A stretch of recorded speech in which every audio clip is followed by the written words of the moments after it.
Hi, this is Jason Ulysses from Specialized Orthopedic Physical Therapy, and today we want to talk about how to perform the perfect squat. The reason why we want to do that is because we spend many parts of our day performing the squat.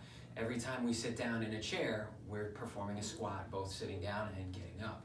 So today I want to talk about two or three very important points about doing a squat. So I'm going to turn to the side. The first and most important point is when you're going to do a squat is actually we're going to do what's called a hip hinge rather than bending your knees, okay? A lot of times people try to do a squat and what they do is they bend their knees first. That's not what we want to do. We actually want to stick our butt out and do what's called a hip hinge. Also notice my back stays nice and straight as well. I'm just bending at the hips.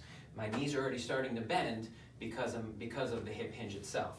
So the hip hinge is the most important thing first. So what we do is we do a hip hinge, and then it's just lowering the hips down as far as you feel comfortable, almost like we're going to sit in a chair and then come back up.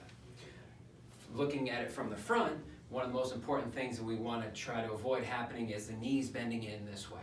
I see a lot of people that do squats, what they do is they squat down and then their knees come in like this. Okay, we don't want that to happen. It typically indicates there's a lot of hip weakness, and it can lead to a lot of injuries in the knees, especially ACL tears, MCL tears, and the like.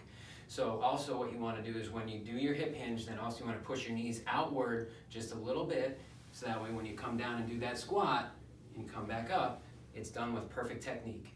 One of the things I always say is that I've never seen anybody hurt themselves doing a squat technically correct.